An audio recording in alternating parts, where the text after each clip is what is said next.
हरे कृष्णा। हनुमान जी बड़ी प्रसन्नता के साथ मरे हुए वीर पुष्कल के पास आए और महापुरुषों के भी आदरणीय मंत्रीवर सुमति को बुलाकर बोले, आज मैं युद्ध में मरे हुए संपूर्ण वीरों को जिलाऊंगा। ऐसा कहकर उन्होंने पुष्कल के विशाल वक्ष स्थल पर औषध रखा और उनके सिर को धड़ से जोड़कर ये कल्याणमय वचन कहा, यदि मैं मन, वाणी और क्रिया के द्वारा श्री रघुनाथ जी को ही अपना स्वामी समझता हूँ तो इस दवा से पुष्कल शीघ्र ही जीवित हो जाएं। इस बात को ज्यों ही उन्होंने मुख से निकाला त्यों ही वीर शिरोमणि पुष्कल उठकर खड़े हो गए और रणभूमि में रोष के मारे दांत कटकटाने लगे। वे बोले, मुझे युद्ध में मूर्छित करके वीरभद्र कहाँ चले गए? मैं अभी उन्हें मार गिराता हूँ। कहाँ है मेरा उत्तम धनुष? उन्हें ऐसा कहते देख कपिराज हनुमान जी ने कहा, वीरवर, तुम्हें वीरभद्र ने मार डाला था। श्री रघुनाथ जी के प्रसाद से पुनः नया जीवन प्राप्त हुआ है। शत्रुघ्न भी मूर्छित हो गए हैं, चलो उनके पास चलें। और यूं कहकर वे युद्ध के मुहाने पर पहुंचे, जहां भगवान शिव के बाणों से पीड़ित होकर शत्रुघ्न केवल सांसें ले रहे थे। सांस आने पर हनुमान जी ने उनकी छाती पर दवा रख दी और कहा, भैया शत्रुघ्न, तुम तो महाबलवान और पराक्रमी हो, रणभूमि में मूर्छित होकर कैसे पड़े हो? यदि मैंने प्रयत्नपूर्वक आजन्म ब्रह्मचर्य व्रत का पालन किया है तो वीर शत्रुघ्न क्षण भर में जीवित हो उठे। इतना कहते ही वे क्षण मात्र में जीवित हो उठे और बोले, शिव कहाँ है, शिव कहाँ है? वे रणभूमि छोड़कर कहाँ चले गए? पिनाकधारी रुद्र ने युद्ध में अनेकों वीरों का सफाया कर डाला था, किंतु महात्मा हनुमान जी ने उन सबको जीवित कर दिया। तब वे सभी वीर कवच आदि से सुसज्जित होकर अपने अपने रथ पर बैठकर रोषपूर्ण हृदय से शत्रुओं की ओर चले। अब की बार राजा वीरमणि स्वयं ही शत्रुघ्न का सामना करने के लिए आए। उन्हें देखकर शत्रुघ्न को बड़ा क्रोध हुआ और उन्होंने राजा के ऊपर आग्नेय अस्त्र का प्रयोग किया, जिससे उनकी सेना दग्ध होने लगी। शत्रु के छोड़े हुए उस महान दाहक अस्त्र को देखकर राजा ने क्रोध की सीमा नहीं रही। उन्होंने वरुणास्त्र का प्रयोग किया। वरुणास्त्र द्वारा अपनी सेवा को शीत के कष्ट से पीड़ित देखकर महाबली शत्रुघ्न ने उस पर वाव्यास्त्र का प्रयोग किया, जिससे बड़े जोरों की हवा चलने लगी। वायु के वेग से मेघों की घिरी हुई घटा छिन्न भिन्न हो गई। वे चारों ओर फैलकर विलीन हो गए। अब शत्रुघ्न के सैनिक सुखी दिखाई देने लगे। इधर महाराज वीरमणि ने देखा कि मेरी सेना आंधी से कष्ट पा रही है, तो उन्होंने अपने धनुष पर शत्रुओं का संहार करने वाले पर्वास्त्र का प्रयोग किया। पर्वतों के द्वारा वायु की गति रुक गई।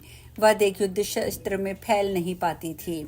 यह देखकर शत्रुघ्न ने वज्रास्त्र का संधान किया और वज्रास्त्र की मार पड़ने पर समस्त पर्वत तिल तिल करके चूर्ण हो गए। शत्रु वीरों के अंग विदीर्ण हो गए। खून से लथपथ होने के कारण उनकी बड़ी शोभा हो रही थी। उस समय युद्ध का अद्भुत दृश्य था। राजा वीरमणि का क्रोध सीमा को पार कर गया। उन्होंने अपने धनुष पर ब्रह्मास्त्र का संधान किया, जो वैरियों को दग्ध करने वाला अद्भुत शस्त्र था।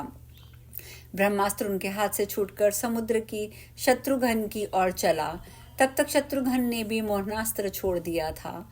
मोहनास्त्र एक ही क्षण में ब्रह्मास्त्र के 2 टुकड़े उसने कर डाले और राजा की छाती में चोट करके उन्हें तुरंत ही मूर्छित कर दिया। तब शिवजी को बड़ा क्रोध हुआ और वे रथ पर बैठकर राजा के पास आए। उस समय शत्रुघ्न सहसा उनसे युद्ध के लिए आगे बढ़ आए और अपने धनुष पर प्रत्यंचा चढ़ाकर युद्ध करने लगे। उन दोनों में बड़ा भयंकर संग्राम छिड़ा, जो वैरियों को विदीर्ण करने वाला था। नाना प्रकार के अस्त्र शस्त्रों का प्रयोग होने के कारण सारी दिशाएं उद्दीप्त हो उठी थी। भगवान शिव के साथ युद्ध करते करते शत्रुघ्न अत्यंत व्याकुल हो गए। तब हनुमान जी के उपदेश से उन्होंने अपने स्वामी श्री रघुनाथ जी का स्मरण किया। हे नाथ, हे भाई, ये अत्यंत भयंकर शिव धनुष उठाकर मेरे प्राण लेने पर उतारू हो गए हैं। आप युद्ध में मेरी रक्षा कीजिए। हे राम, आपका नाम लेकर अनेक दुखी जीव दुख के सागर को पार कर चुके हैं। कृपा निधे, मुझ दुखिया को भी आप उबारिए। शत्रुघ्न ने ज्यों ही उपयुक्त बातें मुंह से निकाली, त्यों ही नीलकमल दल के समान श्याम सुंदर कमल नयन भगवान श्री राम मृग का श्रृंग हाथ में लिए यज्ञ दीक्षित होकर पुरुष के वेश में वहां आ पहुंचे। समर भूमि में उन्हें देखकर शत्रुघ्न को बड़ा विस्मय हुआ। प्रणत जनों का क्लेश दूर करने वाले अपने भाई श्री रामचंद्र जी का दर्शन पाकर शत्रुघ्न सभी दुखों से मुक्त हो गए। हनुमान जी भी श्री रघुनाथ जी को देखकर सहसा उनके चरणों में गिर पड़े। उस समय उन्हें बड़ी प्रसन्नता हुई और वे भक्त की रक्षा के लिए आए हुए भगवान से बोले, स्वामिन, अपने भक्तों का सब प्रकार से पालन करना आपके लिए सर्वथा योग्य ही है। हम धन्य हैं जो इस समय आपके श्री चरणों का दर्शन पा रहे हैं। हे रघुनाथ, हे रघुनंदन, अब आपकी कृपा से हम लोग क्षण भर में शत्रुओं पर विजय पा जाएंगे। इसी समय योगियों के ध्यान गोचर श्री रामचंद्र जी को योगियों ने जब देखा तो श्री महादेव जी भी आगे बढ़ आए और उनके चरणों में प्रणाम करके शरणागत भयखारी प्रभु से बोले, हे भगवान, एकमात्र आप ही साक्षात अंतर्यामी पुरुष हैं। आप ही प्रकृति से परम ब्रह्म कहलाते हैं, जो अपनी अंश काला से विश्व की सृष्टि, रक्षा और संहार करते हैं। वे परमात्मा आप ही हैं। आप सृष्टि के समय विधाता, पालन के समय स्वयं प्रकाश राम, प्रलय के समय शर्व नाम से प्रसिद्ध साक्षात मेरे स्वरूप हैं। मैंने अपने भक्त का उपकार करने के लिए आपके कार्य में बाधा डालने का आयोजन किया है। कृपालो, मेरे इस अपराध को क्षमा कीजिए, क्योंकि क्या करूं, मैंने अपने सत्य की रक्षा के लिए ये सब कुछ किया है। आपके प्रभाव को जानकर भी भक्त की रक्षा के लिए यहाँ आया हूँ। पूर्व काल की बात है, इस राजा ने क्षिप्रा नदी में स्नान करके उज्जैनी के महाकाल मंदिर में बड़ी अद्भुत तपस्या की थी। इससे प्रसन्न होकर मैंने कहा था, महाराज वर मांगो। इसने अद्भुत राज्य मांगा। मैंने कहा, देवपुर में तुम्हारा राज्य होगा और जब तक वहां श्री रामचंद्र जी के यज्ञ संबंधी अश्व का आगमन होगा तब तक मैं भी तुम्हारी रक्षा के लिए उस स्थान पर निवास करूंगा। इस प्रकार मैंने इसे वरदान दे दिया था। इसी सत्य से मैं इस समय बंधा हूँ। अब यह राजा अपने पुत्र, पशु और बांधवों सहित यज्ञ का घोड़ा आपको समर्पित करके आपके ही चरणों की सेवा करेगा। श्री राम ने कहा, भगवान, देवताओं का तो ये धर्म है कि वे अपने भक्तों का पालन करें। आपने जो इस समय अपने भक्त की रक्षा की है, वे आपके द्वारा उत्तम कार्य हुआ है। मेरे हृदय में शिव हैं और मैं शिव के हृदय में हूँ। हम दोनों में भेद नहीं है। जो मूर्ख है, जिनकी बुद्धि दूषित है, वे ही भेद भक्ति रखते हैं। हम दोनों एक स्वरूप हैं। जो हम लोगों में भेद बुद्धि करते हैं, वे मनुष्य 1000 कल्पों तक कुंभी पाक में पकाए जाते हैं। महादेव जी, जो आपके भक्त रहे हैं, वे धर्मात्मा पुरुष मेरे भी भक्त हैं, और जो मेरे भक्त हैं वे आपकी भक्ति से में अपने चरणों को झुकाते हैं। शेष जी कहते हैं, श्री रघुनाथ जी का ऐसा वचन सुनकर भगवान मूर्छित पड़े हुए राजा वीरमणि को अपने हाथ के स्पर्श से उन्होंने जीवित कर दिया।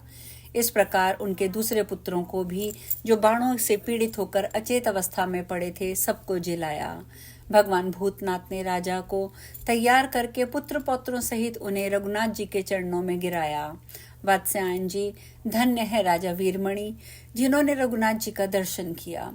जो लाखों योगियों के लिए उनकी योग निष्ठा के द्वारा भी दुर्लभ है, उन्हें भगवान श्री राम को प्रणाम करके राज परिवार के लोग कृतार्थ हो गए।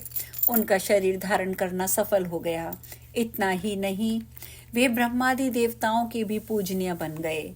शत्रुघ्न, हनुमान, पुष्कल आदि उद्दट योद्धा जिनकी स्तुति करते हैं, उन श्री रामचंद्र जी को राजा वीरमणि ने शिव जी की प्रेरणा से वह उत्तम अश्व दे दिया। साथ ही पुत्र, पशु, बांधवों सहित अपना सारा राज्य भी समर्पित कर दिया। तदंतर श्री रामचंद्र जी समस्त शत्रुओं और सेवकों से अभिवंदित होकर मणिमय रथ पर बैठे बैठे ही अंतर्ध्यान हो गए। मुने, विश्व वंदित श्री राम को तुम मनुष्य ना समझो।